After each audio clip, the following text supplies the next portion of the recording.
এটা কি হলো? হ্যাঁ, এভাবে কেউ গাড়ি চালায়? আস্তে আস্তে যাও মিয়া।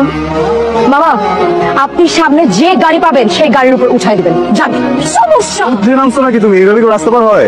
হ্যাঁ, আমি যুদ্ধে নামছি, আর আমি এইভাবেই রাস্তা পার হই। আপনার কোনো সমস্যা? না। আসসালামু আলাইকুম আব্বা। ওয়ালাইকুম আসসালাম। আম্মা, আমাকে বললে তো আমি বাস স্ট্যান্ডে গিয়ে আপনাদের ফিরে আসতাম। হইছে হইছে, আর নাটক করা লাগবে না। মা, আব্বা, তোমরা তোমরা কখন কিভাবে কেন আসছো? তোমাদের কি আসতে বলছে? আসতে কি? আরে, মেয়ের বাড়িতে তার বাবা মা আসবে, সেখানে আবার কে আসতে বলবে? হ্যাঁ, কি খাওয়াচ্ছিস আমাকে? কি করেছিল তোমাকে? 2 চামচ ঘি হয় নাই? কি বুঝছে? খুব হাসি আসতেছে না, তাদের আমার শরীরটা নষ্ট হয়ে যাচ্ছে। 4 মাস শেষে 5 মাস বলবো না, বাবু একটু বড় হয়েছে, পেট ফুলবে। শোনো, কয়েকদিন পর 6 মাস হবে, তখন তো তার একটু ফুলবে, এরপর 7 মাস হবে, আর একটু ফুলবে, 8 মাস হবে, 9 মাস হবে, বাবু বড় হয়ে যাবে। না, পেট বড় হবে না।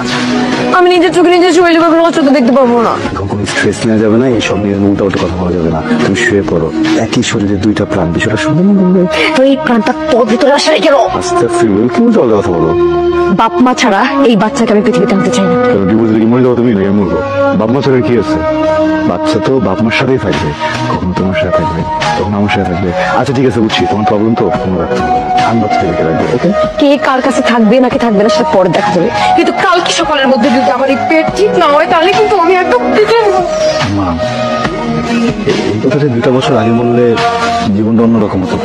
আপনাদের মেয়ে এরকম মেয়ে কোথাও পাওয়া যাবে না।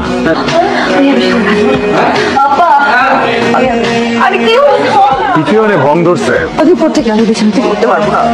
দেখবে এরকম আস্তে আস্তে করে আমি মৃত্যুর কোলে ঢলে পড়বো। মৃত্যুর কোলে তুমি ঢলে পড়বা না, তুমি বিউটি পার্লারে গিয়ে ওখানকার বেডে ঢলে পড়বা। তোমার মাথায় খুশকি হয়েছে, বুঝছো? স্পা করতে হবে। দেখছো আম্মা কত খারাপ মানুষ হলে তো অনেক কথাবার্তা বলতে পারে। তো সব একটু একটু করে খেয়ে রেখে দিয়েছো, কিন্তু কিছুই খাচ্ছ না, তাহলে অর্ডার করতেছো কেন? আমার খেতে ইচ্ছে করতেছে। না খেলে শ্বশুর অর্ডার না, মানে এটা তো কোনো মানে হয় না। কেন তুমি জানো না, একটা মেয়ে যখন প্রেগনেন্ট থাকে তখন তাতে একটু সময় কিছু খেতে ইচ্ছে করে, আবার একটু পরে একদমই কোনো কিছু খেতে ইচ্ছে করে। কি সেকেন্ডে চেঞ্জ হয়? হ্যাঁ, সেকেন্ডে চেঞ্জ হয়। আপনার কি বলছেন আসতে? কোথাও যাচ্ছ? কোথায় দিই না গো, সেজে ফেজে। সাজলাম ভাই, কি করবো? কোথায় যেতে হবে? এমনি সাজে যাবে। তুমি তো তোমার মন ভালো হলে কি আর খারাপ হলে কি?